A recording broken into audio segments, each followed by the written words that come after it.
goodness. What is it like living and breathing the Detroit air?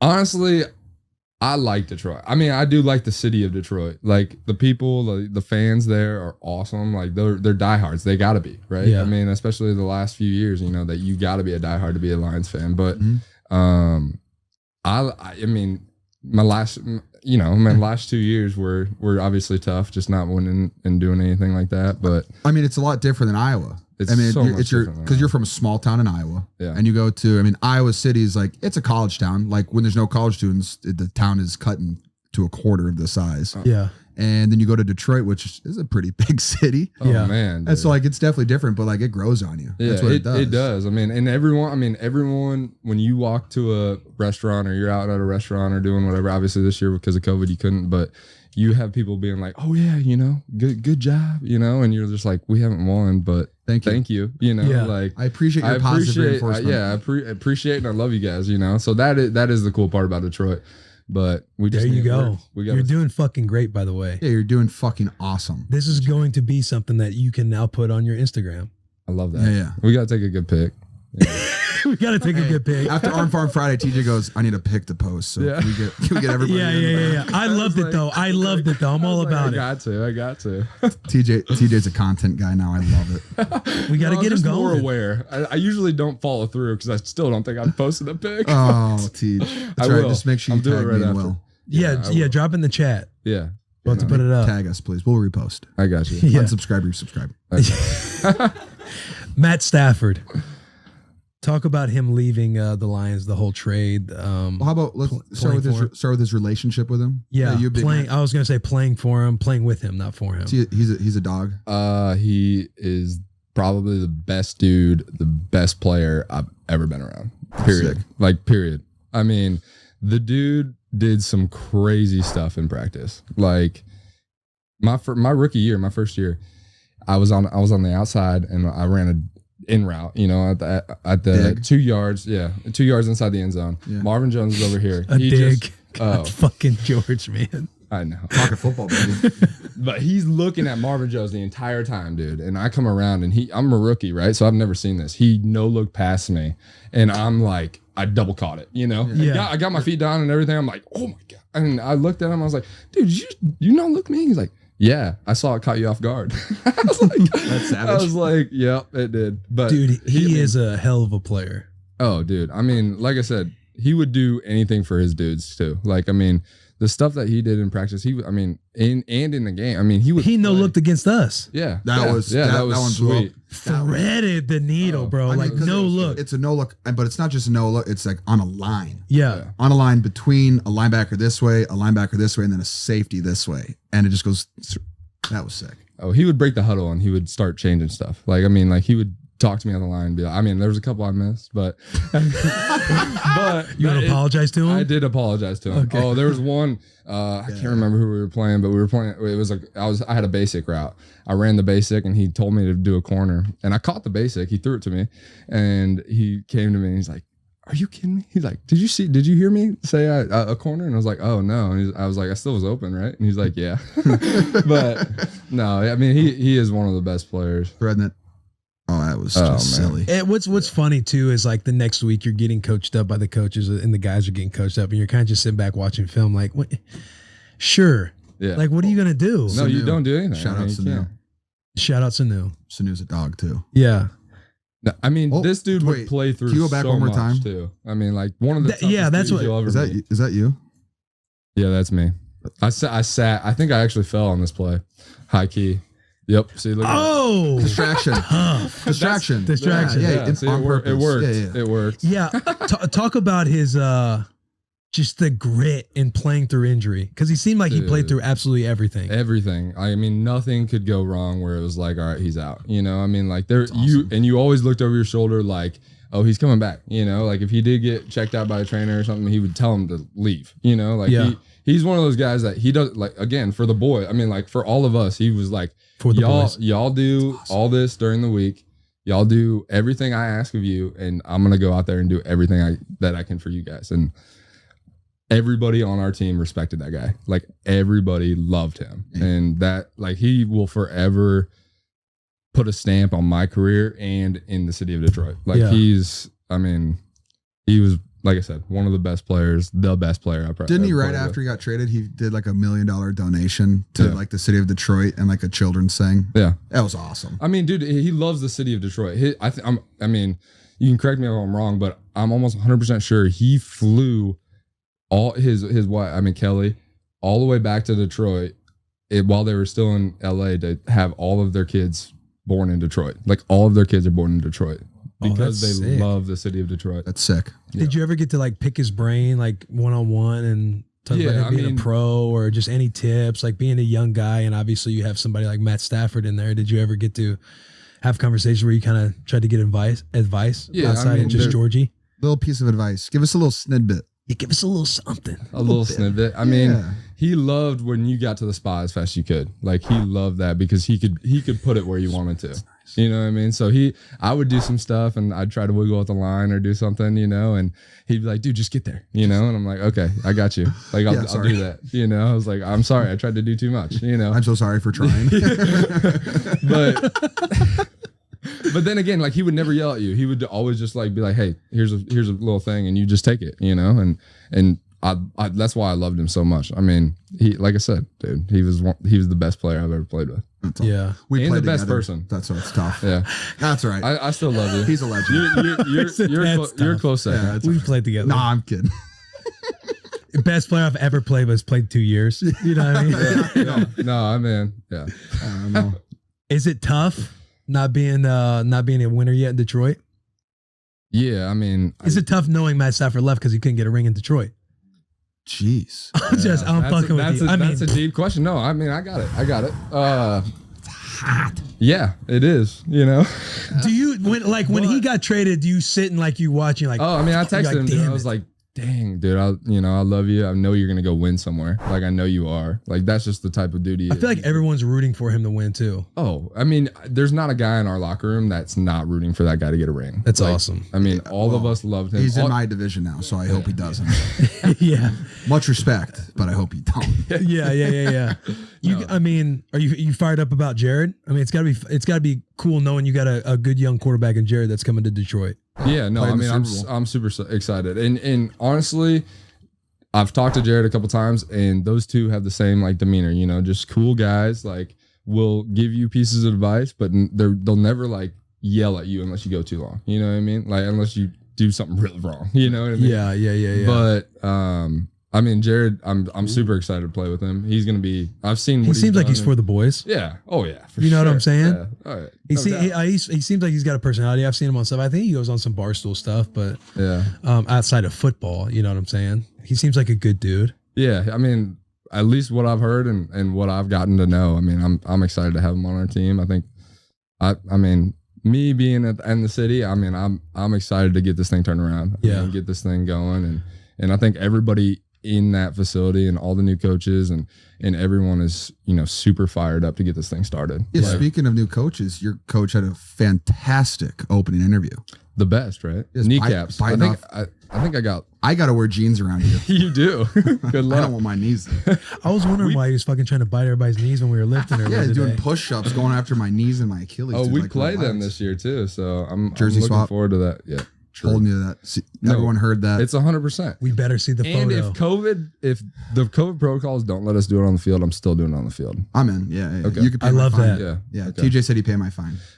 He's first round. He can afford it. He can afford it. You know what I'm saying? Did you not see it? That's earned. That's earned. He's a fifth rounder, dude. Fifth rounder. You got to respect your elders now. You know what I'm saying? You're the first. You were a first rounder. Yeah, dude. TJ makes me feel real old. He's like 23. 23. As a second year guy. How old are you? 27. I mean, like how old are you, Brian? 32. I'm 31, bro. It is 31. 31, bro. Yeah, you are old. I know. You know what messes me up though? I know. I wouldn't have guessed that though. I'm older than. Thank you. I'm older than Eric Armstead, who's been in the league, I think, 3 years longer than me. He's 20. He just turned 27. Doesn't that suck too when you come across guys who are like same years as you, but they're like 3 years younger because they got into the league sooner than you did? You're like, oh, I'm a 5-year. I was 23. Like yeah. Fucking Brian, didn't get in the league until 26. Talking arena ball, Canadian. CFL. Yes, sir. Dude, but that's like Daniil Hunter got in at 20 years old. Like Yeah. he turned 21, but like in the Vikings, yeah. That's insane. The most sacks for anybody under 25. He might so young. Those dudes get to play through like 3 contracts. Yeah. You know what I'm saying? Like, dude, Nick Bosa's 22 right now, I think, and he's going to sign a probably $200 million contract. Probably. And then he'll sign another one at the age of like 30. I mean, you come in the league at 21, I guess now? Yeah. He's got multiples ahead of him. He's got multiples ahead of him. That's the God willing, stay healthy. That's awesome. I got you. Yeah. Exactly. Oh, Nick's 23. Exactly. I mean, have you gotten to be addressed or talk to the Dan Campbell, Coach Campbell? Yeah. So I actually went up there a couple of weeks ago and we sat down and we talked. And honestly, after talking to him and like having that conversation, like I said, I'm super stoked about this year. Like, awesome. I mean, that guy is super down to earth, like loves the game, like wants to win. I mean, he played in Detroit, so I mean, that's awesome. He just loves being there. Like he's super fired up about getting this thing going. I know. I saw a quote that he said, like, I know the kneecap thing got everyone's attention, but like one of the things he said at the end was like, he wants good vibes. Like he's there, he wants to be friends with the players, and he wants good energy throughout the building. And I was like, that's a very forward way of thinking. And it's a healthy way to think, like when you're going into a football facility, that's not like, hey, like you want good energy. We want people to like enjoy being there. Because that makes, in my opinion, I think it's easier to win when people are enjoying being there. Oh, for sure. It's a kid's game. Like, let's play it. We've all been in some tough environments. I mean, being on losing teams, we've all been on losing teams. Like, it's shitty, dude. Coming in on Monday, dude, and watching film and you lost 3 in a row, 4 in a row. And didn't play well. And didn't play well. That's a tough one. Asshole tight when they're kind of reviewing the film as a team at that point when you've lost all those games. You're just like, please don't pull me up. God, yeah. And it seems like he's been putting together like a young, like player style staff. Yeah. I mean, the tight end coach that is still there, so he was there last year, and Ben is probably, I mean, I love that guy. Like he taught me a lot. My first year, I learned a lot about the league, but I didn't learn a whole lot about football. And that dude taught me a ton this last year about just defenses and how to run routes. And he was a wide receivers coach down in Florida. That's awesome. In Miami. So he brought that kind of style. We did a bunch of footwork during the season, like getting our stuff right and coming in and out of breaks and everything. And I mean, I can't say how much that helped me, Didn't Coach Campbell, wasn't he a tight ends coach? Yeah. Yep. He played tight end. Yeah, he's tight end coach for the Saints. Yeah. So we might have to bring that to, tight end team. I don't know how you say that in the league, but what is that? Tight end team? I don't know. Well, I don't know. Not you're claiming tight end team. Tight end U, not you're saying Detroit's tight end U, basically. Yeah, exactly. Well, you heard it here on Bussin' With The Boys. I mean, is there another head coach in the league that played tight end? Vrabel. Yeah. Well, he did. I mean, 12 tugs. You can't. You can't say he wasn't a tight end. No. Okay. Yeah. Shout out Vrabe, tier 3 of the pod, tier 3 of the show. Yeah, he watches. He's a fan. Yeah. This week at the camera a little harder. Yeah. Hey, Vrabe, you're a fan. Unsubscribers. Yeah. There you go, George. Yeah. What else we got? This is interesting. I feel like this first one. Well, all of them actually are. Oh wait. Oh, before we get in, what was it like playing the boys? The Titans. Oh, so Monty Hooker's a safety, and he guarded me for.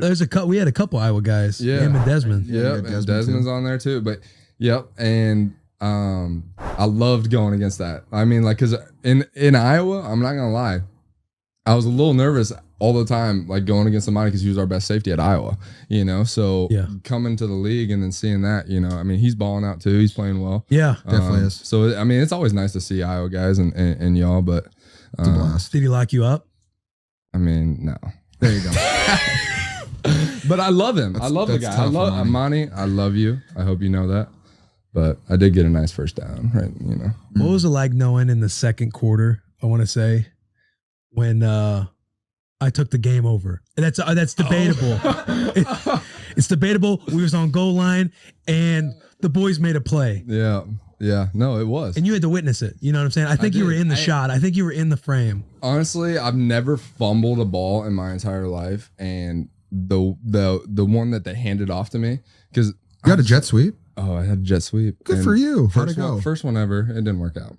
What happened? Did you fumble? I did. Was that because of you? No. So this was like a running back, like ISO, little jumpage. I found some vert. You know what I'm saying? Oh, the athletes were jumping. The athletes were jumping, and I kind of came in late. And faced right on the ball. You know what I'm saying? It was very premeditated. You're waiting for him to come down a little bit so you could have a better trajectory going up. Like look at these idiots jumping too early. Yeah, premeditated. You're waiting and you're hiding. Ooh. Put the face on the ball. You know, Daquan made the play, but.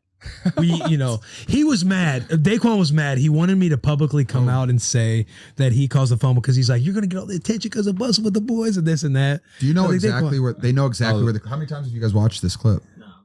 Oh, okay. I was about to say, I was like, you guys have this pulled up? Was it in the fourth quarter? Oh, I don't know. I made up second quarter. I wanted to make it seem like it was pivotal. You know what I'm saying? It changed the whole landscape of the game. Well, your vibes are pivotal. Thank you. I appreciate that. It's a close game right now, right? I mean, 18-30. Oh, they have 30. I thought it was a 20. Well, yeah. Oh, that's 39. Oh man. Yeah. No. So I was fired up about that. Obviously, I got in one play, one fumble recovery. It was awesome. That's awesome. And I remember you posting about that. Yeah. Yeah. And then, so you guys get a safety after that. Like the turnover didn't even work out in our favor. They got a safety and then they scored the next drive. So we had to punt it to them after the safety, and then they score, and I'm kind of sitting there like, damn, I shouldn't have made that play. I messed up. I was selfish. Yeah. Oh, see, now it's good. You guys are winning by a lot. He just bailed. Alex bailed. Oh, here we go. Is this it? 3rd and goal. Second quarter. 4 minutes left. Fumble recovery. Dude, I was so we were celebrating so hard. I was so out of breath. Oh, dude, celebrating is tiring. Celebrating is tiring, bro. When you're up and you're just for the boys celebrating, you like cramp up. I almost cramped up. I was celebrating so hard. Did you run all the way down to get in front of the camera? Yeah, I ran to midfield. I did the too sweet with the fellow boy Darren Bates. Everybody's grabbing you. You're just fired up. You know what I'm saying? You like being grabbed? How about Jesse? I love being grabbed by guys, dude. How about Jesse James hopping on that right there? Dude, I almost took that thing 99. You know what I mean? Did you really? Oh man. Check it out. Watch this. Boop. So I'm like, I'm on the ball. Oh, no one's touched me yet. Oh. Fortunately, who's 8'3"? Yeah, Jesse James. That dude was always around the ball, no matter what. Fortunately, he was there because I was about to go. I was about to be 99 to the house. Yeah. No, there was a couple. That's a great highlight, actually. It is a pretty sweet highlight. I would have paid money to watch you run. Like I really would have, to see if you would have gotten hawked. Like if I would have gotten up and gotten to go. Like if you would have had like a 10-yard, let's just say you got 10 yards out. Like, are you scoring? I'm scoring. I think your guys would have blocked really well for you. I think I do believe like everyone was selling out. Oh yeah, they say Wills has the ball. We're going. Yeah. This is it. We need this one. And if I feel like I'm getting hawked, right, I will try and pitch the ball. Love it. Like I'll try and make a different kind of play, and where the coaches are freaking out, cussing you out. What are you doing? Like, I'm making a play. We're trying to score. Yeah, coach, we're trying to score. Yeah. Oh, all right. Current event topics. Current events. Ooh, what was a current event topic you remember from like elementary school? Didn't you have to do that stuff? Current events and like social studies? So. No? That was just current events and social studies? No, we tried learning like history and stuff. Okay. If it was me, I don't remember. So he said, "I'll cut that off." Yeah, I just cut that off. Where'd you go to school? Elementary school. I went to a new elementary school every year until 6th grade. I moved around so much. They got them boys doing current events. I was playing Oregon Trail, dude. Dude, that's such a lit game. You know what I'm saying? Did you ever die of dysentery? You definitely did. Yeah, I mean, I died a lot, but it was a very fun game. You always took risks, didn't you? You'd have like 12 people on the wagon. Let's cross the river that's going way too fast. Yeah, and I never wanted anybody to like die, and then ultimately we all died type of thing. Always. JJ Watt. Hey, it's Taylor. Where do you think he's going? Yeah, the boy had a phenomenal post. That was good. Adam Sandler. Which movie is it from? Which Adam Sandler movie? I hate that I'm butchering it. Back to school. It's like, I'm stupid, you're smart, I was wrong, you were right. All that stuff. No, it's not happy. It's when he goes back to school. I'm ugly, you're attractive. Billy Madison. There he goes. Yeah, because he's talking to the teacher, right? I'm sorry, I'm an idiot. Yeah. I think so. Yeah. It's funny, too, that we are now wanting to get JJ. Like Taylor has that post, and he's been on the pod before, and we've chirped JJ. And now was that JJ giving Taylor a fist bump and Taylor ignored it? Probably. That's what it looks like. Man. That's what it seems right there. That's tough, Taylor. But we're straight backpedaling now. Look, I changed my opinion of openly hating JJ Watt. No one cares about my opinion because, okay, but I felt I had to say this publicly. January 5th, 2021. Maybe he saw it coming. Brian, you're going to see him soon. Yep. You are. Just make sure he sees, you know. You said he knows? I don't know. But I'm sure he does. We'd love to have him on. JJ, hey, if you're listening, man, I'm sure you might be a tier 3 fan out there. We'd love to have you on the bus.